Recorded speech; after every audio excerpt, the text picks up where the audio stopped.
Hello students, मैं विशाल गुप्ता आपका teacher. कैसे हो आप सब स्टूडेंट्स। इस वीडियो में मैं आपको सीए फाउंडेशन का जो हमारा पेपर है बिजनेस इकोनॉमिक्स का, उसका पार्ट 2 करवाने जा रहा हूँ। उसका चैप्टर नंबर 3 जो हमारा चल रहा है, theory of production and cost, उसका unit number 1 theory of production का ये मेरा सेकंड वीडियो है। ठीक है गाइज, तो चलो अब हम बात करते हैं प्रोडक्शन फंक्शन की। ठीक है गाइज, तो प्रोडक्शन फंक्शन में हम आगे बात करेंगे। It is a statement of relationship between a firms square resources, ठीक है, and it's inputs and outputs that result from the use of these means. More specifically, it states technological relationship between input and outputs.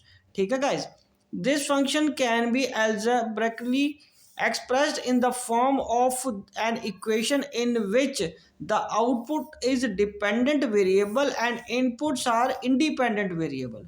The equation can be expressed as q is equal to function of a b c d n। ठीक है, जितने number of units जितने produce होंगे। ठीक है जी, अब हम discuss करते हैं एजम्पशंस ऑफ प्रोडक्शन फंक्शन क्या है। The following are the assumptions of the production function. पहला है the relationship between input and output exist for a specific period of time. ठीक है गाइज, उसके बाद it is assumed that there is a given state of art in the production technology that is assumed to be constant. उसके बाद तीसरा इसका रहेगा assumption fuller utilization या फुल यूटिलाइजेशन ऑफ रिसोर्सेज। अब हम आगे डिस्कस करते हैं guys, short run versus long run production functions क्या होते हैं।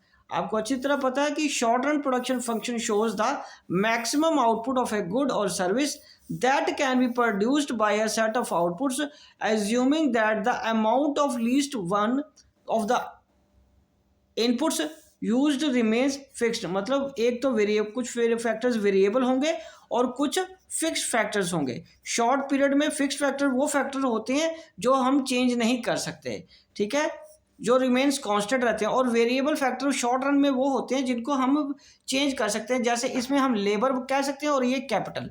ठीक है जी। और long run is a period of time in which all the factors of production are variable. It is a time period when the firm will be able to install new machines and capital equipments apart from increasing the variable factors of production. A long run production function shows the maximum quantity of a good or service that can be produced by a set of inputs, assuming that the firm is free to vary the amount of all the inputs being used. The behavior of the production when all the factors are varied is the subject matter of the law of returns to scale। ठीक है जी। और उसके बाद है Cobb Douglas production function. A famous statistical function is Cobb Douglas production function. This production function implied not an individual firm but to the whole of the manufacturing in the US. In this case, output is manufacturing production and input used are labor and capital। तो इसका function बन जाता है Q is equal to K L A C, और bracket में है A minus a, one minus a. Q is an output and L is labour, C is quantity of capital and K and A are positive constants. The conclusion drawn from the famous statistical study is that the capital contributed about 3/4 and the capital about 1/4 of the increase in the manufacturing production. Although the Cobb and Douglas production function suffers from many shortcomings, it is extensively used in economics as an approximation। ठीक है guys, चलो आगे हम discuss करते हैं कि law of variable proportion या law of diminishing returns किसको कहते हैं। गाइस, ये है फंक्शन जो है, स्टडी क्या कहती है ये, द लॉ कहता है ये ऑफ डिमिनिशिंग रिटर्न या marginal product says that if we keep increasing the employment of an input with other input fixed, eventually a point will be reached after which the resulting addition to output will start falling. It means that this law examines the production function with one factor variable, keeping quantities of the other factors fixed. This law operates in the short run when all the factors of production cannot be increased or decreased simultaneously. Assumption क्या है? The law operates under certain assumptions which are as follows. Technology remain constant. There must be some inputs whose quantity is kept fixed. The law doesn't apply to those cases where the factors must be used in fixed proportion to yield output. और उसके बाद we consider only physical input and output and not economic profitability in monetary terms. और ये table नीचे है जो ये बता रहा है कि ये यूनिट्स ऑफ लेबर है वो कांस्टेंट है, सॉरी यूनिट्स ऑफ लैंड है वो कांस्टेंट है, और यूनिट्स ऑफ लेबर है 1 2 3 4 5 6 7 8.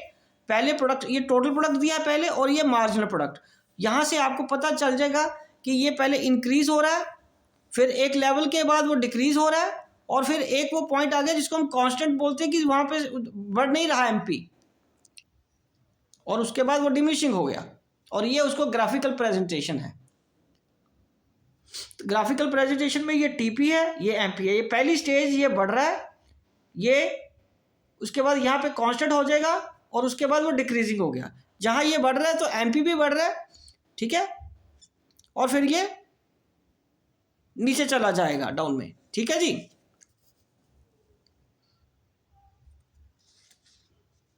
क्योंकि जहां पे ये मैक्सिमम होता है वहां पे ये क्या हो जाएगा? जीरो हो जाएगा, और जैसे ये डाउनफॉल जाएगा ये नेगेटिव में चला जाएगा. ये इसकी फर्स्ट स्टेज है, सेकंड स्टेज है, ये थर्ड स्टेज है. ठीक है गाइस, चलिए अब हम आगे बात करते हैं. कॉजेज क्या है इंक्रीजिंग या डिक्रीजिंग रिटर्न के? इंक्रीजिंग रिटर्न के क्या कॉजेज हैं? इस तरफ मैंने इंक्रीजिंग के लिखे हैं, इस तरफ डिक्रीजिंग के लिखे हैं. इंक्रीजिंग क्या है? Fuller utilization of the fixed factors, division of labour and increase in efficiency. तीसरा better coordination between factors. TP, MP and AP, total product n minus t n minus one. और average product कैसे आएगा? Total product में labour को divide कर देंगे. ठीक है जी. और डिमिनिशिंग रिटर्न कैसे आएगा? Fixity of factors, imperfect factor substitutability की वजह से, और poor coordination between the factors. ठीक है, ये हमारे इंक्रीजिंग के पॉइंट्स हैं और ये हमारे डिक्रीजिंग के पॉइंट है, और ये टर्म्स हैं जो हमें यूज करनी पड़ती हैं प्रोडक्शन में. Total production, marginal production and average production. ठीक है गाइस, तो चलिए आगे हम डिस्कस करते हैं. रिटर्न टू स्केल क्या है? Will study about changes in the output when all the factors of production in a particular production function are increased together. In other words, we shall study the behavior of output in response to change in the scale.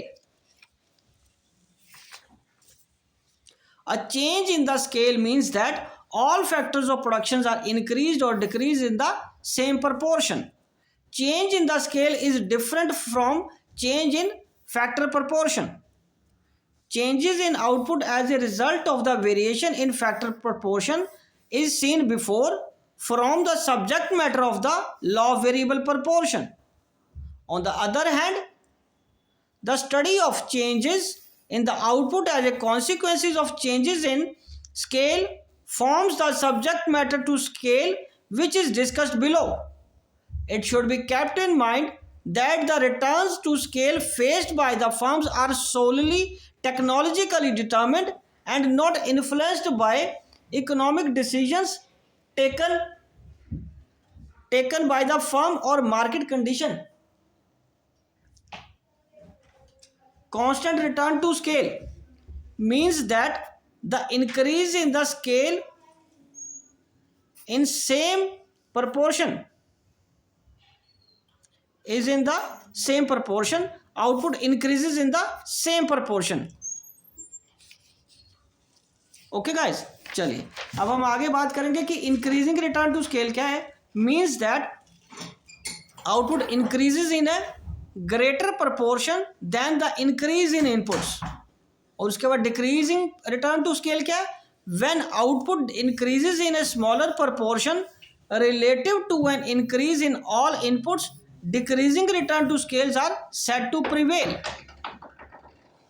उसके बाद है production optimization. Normally a profit maximizing firm is interested to know what combination of factors of production would minimize its cost of production for a given output.